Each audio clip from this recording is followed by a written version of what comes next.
Hai, kembali lagi bersama saya Minho yang pastinya selalu setia menemani kesepian Anda semua. Di video kali ini Minho akan membahas alur cerita film yang berjudul Hostage Missing Celebrity tahun 2021. Tanpa banyak spoiler di awal, seperti biasa sebelum lanjut siapin kopi bagi yang ngopi, siapin teh bagi yang ngeteh, yang suka kawa-kawa, cek selalu stok di kulkas Anda. Tanpa berlama-lama lagi, kumaha barudak subrek. Film dimulai dengan menampilkan aktor terkenal bernama Hwang Jung-min yang telah memenangkan banyak penghargaan untuk keterampilan aktingnya di dunia perfilman. Malam itu, Jung-min menghadiri pemutaran perdana filmnya di suatu tempat, namun dia terlihat bosan dan memutuskan untuk menyelinap pergi diam-diam. Ketika dia memutuskan untuk pergi sendiri, Jung-min meminta manajernya untuk tidak terlalu khawatir tentang dia dan memberitahu si manajer untuk bersenang-senang dengan teman-temannya setelah acara. Jung-min bergegas mengambil tasnya dan masuk ke mobilnya sebelum wartawan melihat dia pergi.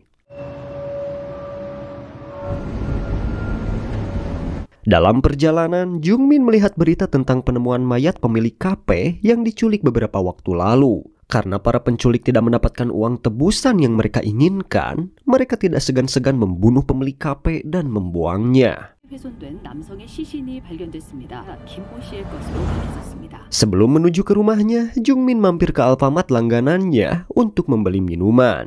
Pegawai Alfamart yang akrab dengan Jung-min kemudian memberitahunya tentang berita penculikan yang lagi viral karena salah satu korban penculikan ditemukan tewas. Dia memberitahu Jung-min bahwa penculik masih memiliki satu sandera lagi, asisten wanita bernama Soyeon yang nasibnya tidak diketahui. Karyawan tersebut menyatakan bahwa polisi tidak kompeten dalam menangani kasus penculikan karena korban akhirnya terbunuh. Jung-min nampaknya tidak terlalu memperhatikan apa yang dikatakan karyawan toko itu, dan seperti biasa, Jung-min menitipkan mobilnya kepada karyawan toko karena dia lebih suka pulang dengan berjalan kaki. Di luar Alfamart, Jung-min bertemu 3 pria yang mengaku sebagai penggemarnya. Mereka tampak mengagumi mobil mewah Jung-min yang terparkir tak jauh dari sana. Karena mereka bersikap kasar, Jung-min menjadi tidak nyaman dan marah ketika mereka bersikeras untuk berfoto dengannya.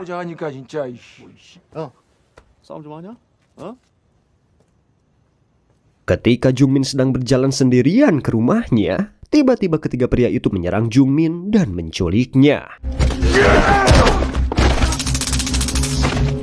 Tiga pemuda itu kemudian membawa Jung-min ke tempat persembunyian mereka, di mana Jung-min bertemu Soyeon yang disandra. Jung-min tampaknya tidak menyadari bahwa dia sedang diculik dan malah berpikir bahwa komplotan penculik itu adalah seorang YouTuber yang lagi membuat konten prank. Salah satu penculik, seorang pria bernama Dong-hun, terlihat kesal karena Jung-min meremehkan keseriusan mereka, jadi Dong-hun pun menampar Jung-min beberapa kali. Jung-min akhirnya menyadari bahwa dia diculik oleh sekelompok penculik kejam yang membunuh pria pemilik kafe. Tidak lama kemudian, pimpinan geng seorang pria bernama Ki-wan datang menemui Jung-min dan meminta uang tebusan dari aktor tersebut. Dia mengancam akan membunuhnya jika mereka tidak menerima uang tebusan tepat waktu. Untuk menunjukkan bahwa dia tidak main-main dengan ancamannya, Ki-wan kemudian menunjukkan rekaman video pembunuhan kejam pria pemilik kafe beberapa waktu lalu. Ketika Ki-wan hendak membunuh Soyeon karena dia pikir Soyeon tidak lagi berguna baginya, Jung-min mencoba bernegosiasi dengan para penculik dan mengatakan bahwa dia akan membayar uang tebusan 5 miliar won untuk dirinya dan Soyeon selama mereka tidak membunuhnya. Namun Ki-wan berpikir 5 miliar won terlalu murah untuk aktor terkenal seperti Jung-min yang menghasilkan lebih banyak uang karena semua filmnya selalu menjadi hit di box office. Jung-min mengatakan bahwa dia tidak dapat memberikan lebih dari 5 miliar won jika mereka hanya memberi tenggat waktunya besok, karena Jung-min dibatasi oleh jumlah maksimum penarikan di bank dalam sehari. Sementara itu di tempat lain, seorang polisi wanita bernama Yona sedang menyelidiki kasus penculikan pria pemilik kafe. Dia berhasil menemukan petunjuk tentang kendaraan yang digunakan oleh para penculik. Yona dan timnya berhasil mendapatkan petunjuk tentang Dong-hun melalui rekaman CCTV. Tetapi mereka tidak tahu tentang Jungmin yang telah diculik oleh geng Donghun. Adegan kemudian beralih dan menunjukkan salah satu penculik, seorang pria bernama Yongtae. Yongtae meminta Jungmin untuk mengatakan dialog favoritnya di salah satu filmnya. Yongtae ternyata penggemar berat Jungmin, jadi dia tahu semua tentang film Jungmin. Tidak lama kemudian, Donghun datang dan bertanya tentang kartu kredit Jungmin. Jungmin mengatakan bahwa dompetnya ada di rumah dan meminta mereka untuk mencarinya sendiri. Melihat sikap Jungmin yang tampaknya tidak takut terhadap orang-orang yang menculiknya, Ki-won menjadi curiga terhadap Jungmin dan menganggap dia mungkin merencanakan sesuatu. Karena itulah, sebelum pergi ke rumah Jungmin, Ki-won menyiapkan jebakan di tempat persembunyiannya agar Jungmin tidak bisa kabur dari sana.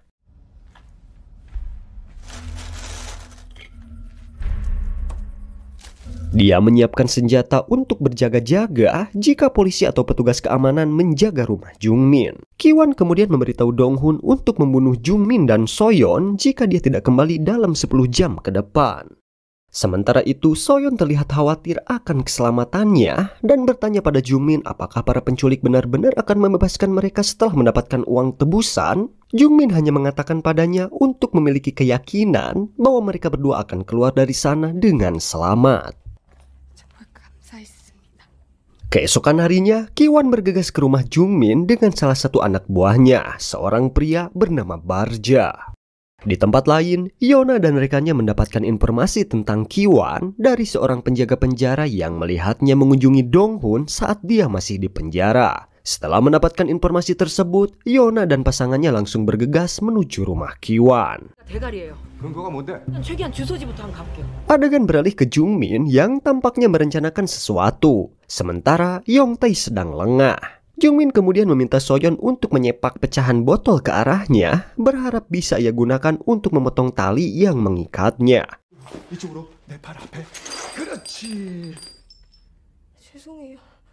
Namun Soyeon menyepaknya terlalu jauh, bahkan Jungmin berjuang untuk memindahkan kursinya. Pada saat yang sama, istri Donghun yang bernama Barbara menangkap Jungmin memindahkan kursinya.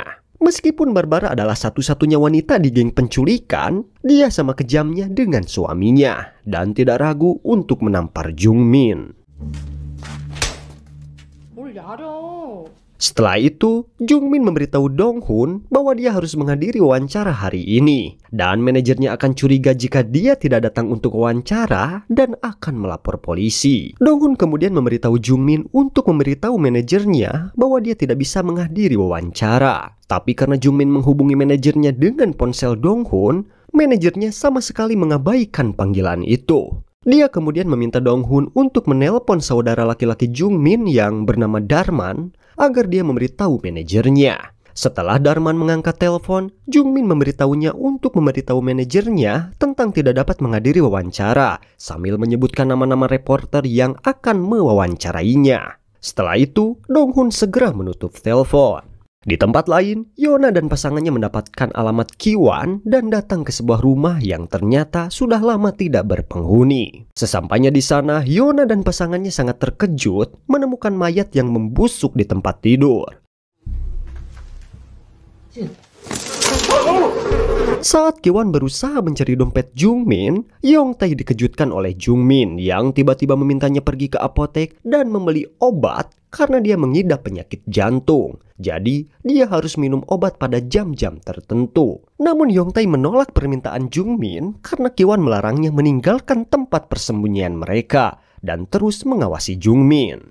Tak lama kemudian, Donghun masuk ke sana dan mencekik leher Jungmin dengan tali atas perintah Ki-won. Karena dia baru sadar Jungmin telah menipu mereka. Ki-won telah menggeledah seluruh rumah Jungmin dan tidak menemukan dompet itu dimanapun.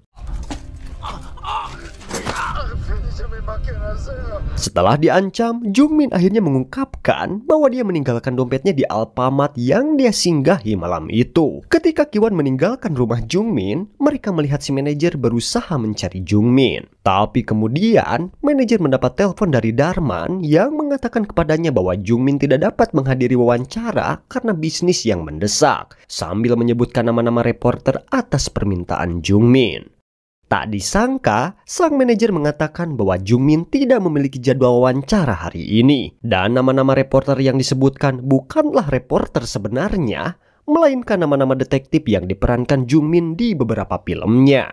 Manajernya segera menyadari bahwa sesuatu telah terjadi pada Jungmin, jadi dia memutuskan untuk masuk ke rumahnya.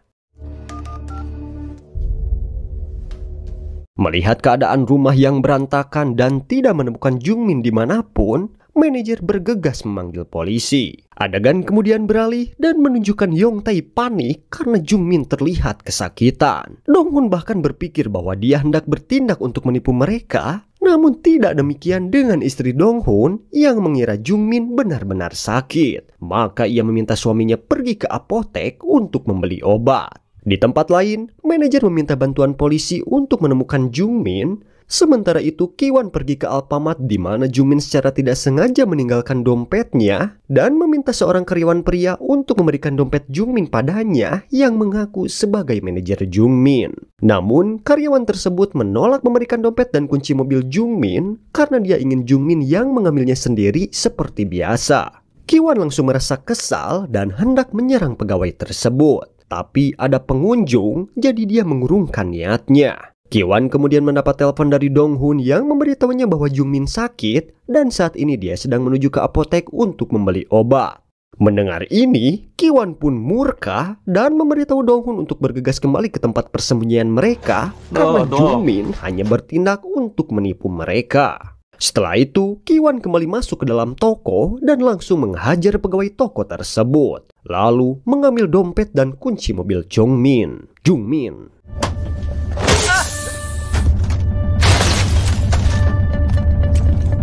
Sementara itu, di markas para penculik, Yongtae yang panik melihat kondisi Jungmin yang memburuk, lalu melepaskan ikatan Jungmin dan memberikan napas buatan padanya.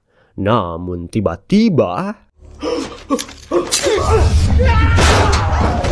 setelah berhasil membuat Yongtae pingsan, Jungmin segera membebaskan Soyeon dan mereka bergegas keluar. Namun pelarian mereka segera ditangkap oleh Barbara yang mengejar dan menodongkan pistol ke arah mereka. Saat perhatian Barbara teralihkan oleh kedatangan Donghun, Jungmin langsung merawelnya. Soyeon dengan cepat mengambil pistol yang jatuh ke tanah dan kemudian menembak Barbara.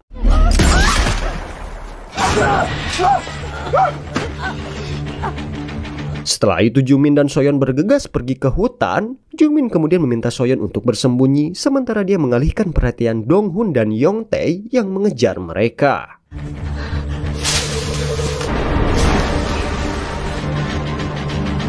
Tidak lama kemudian, berpikir semua aman, Soyeon memutuskan untuk keluar dari tempat persembunyiannya.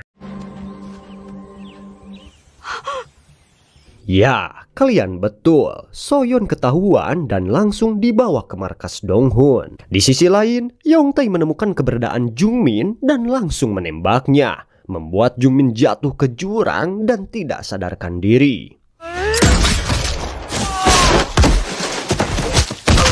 Di tempat lain, Ki-won mengalami kesulitan menarik uang tunai dari rekening bank Jungmin karena Jungmin menipunya lagi. Saat hendak pergi, Ki-won melihat kedatangan polisi yang berhasil melacaknya. Namun saat Yona dan pasangannya hendak menangkap Ki-won, mereka dikejutkan dengan kedatangan Barja yang langsung menabrak mereka dengan mobilnya.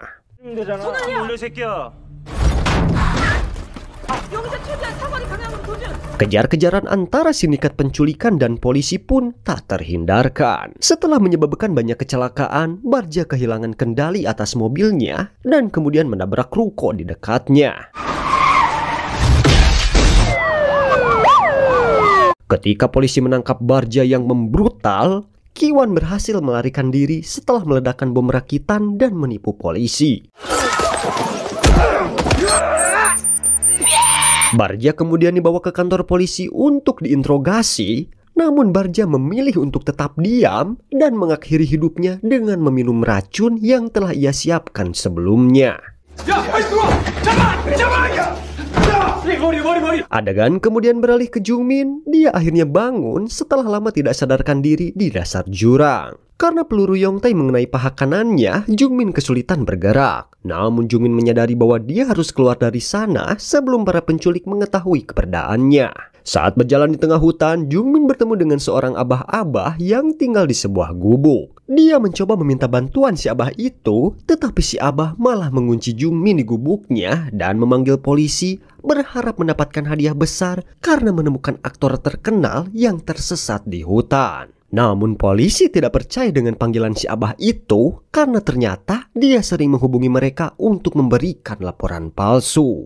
Tidak lama kemudian, Donghun datang dan bertanya pada si abah di mana Jungmin berada. Namun si abah sudah tahu maksud kedatangan Donghun dan langsung mengusirnya. Saat si abah hendak membebaskan Jungmin, tiba-tiba Donghun muncul kembali dan langsung memukuli si abah hingga pingsan. Donghun dan Yongtae kemudian menangkap Jungmin dan membawanya kembali ke tempat persembunyian mereka. Malamnya, Kiwan menelpon Donghun dan meminta kode autentikasi untuk mengakses rekening bank Jungmin. Tapi Donghun malah memberitahu Kiwan tentang kondisi istrinya yang sekarat. Namun, Kiwan tidak peduli sama sekali dan mereka bertengkar. Kiwan kemudian memanggil Yongtae untuk mendapatkan kode autentikasi dari Jungmin. Tapi Jungmin menolak untuk memberitahunya karena sekarang dia tahu bahwa Kiwan dan gengnya telah menjadi buronan polisi. Dan hanya masalah waktu sebelum polisi menangkap mereka semua. Melihat Yongtae masih mematuhi perintah Kiwan, Donghun menjadi marah dan memberitahu Yongtae bahwa Kiwan telah mengkhianati mereka dan mengambil semua uangnya. Sementara itu Kiwan punya rencana lain dengan pergi ke kantor polisi, mencoba bernegosiasi dengan polisi untuk keringanan hukuman dan membebankan semua tuduhan pada Donghun. Polisi mengatakan bahwa mereka akan mempertimbangkan permintaan Kiwan, tapi sebelum itu dia harus membawa mereka ke tempat Jungmin ditahan. Ketika polisi pergi untuk menyelamatkan Jungmin dengan Kiwan, Yona didekati oleh si abah yang diserang oleh Donghun. Dia mengatakan padanya tentang Jungmin dan tempat persembunyian mereka. Pada saat yang sama, Donghun yang sangat sedih karena istrinya akhirnya meninggal, kemudian memutuskan untuk membalas dendam dan akan membunuh semua orang yang ada di sana. Dia kemudian mengarahkan pistol ke Jungmin dan mengancam akan membunuhnya. Merasa terancam, Jungmin memohon kepada Donghun untuk tidak membunuhnya. Tapi kemudian, Yongtae datang ke sana memukul kepala Donghun dan menjatuhkannya.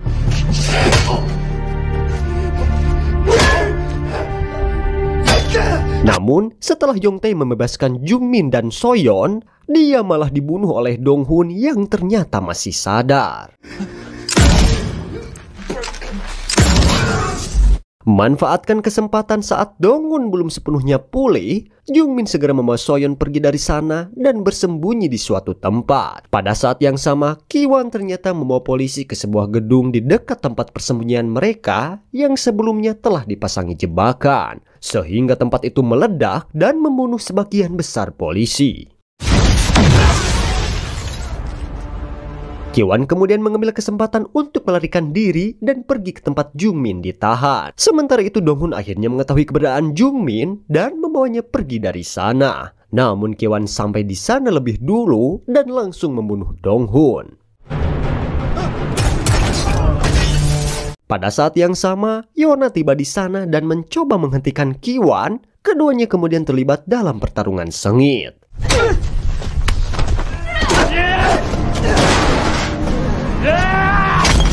Di mana Kiwan mengalahkan Yona hingga tidak walakaya. Tidak tinggal diam, Jungmin kemudian membantu Yona menghadapi Kiwan.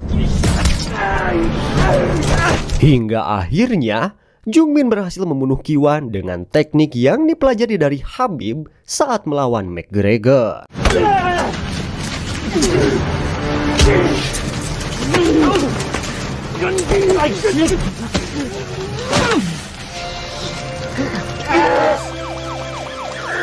Tak berselang lama, seperti biasa polisi datang ke lokasi untuk mengamankan situasi. Jungmin dan Soyeon akhirnya selamat dari penculikan sadis mereka.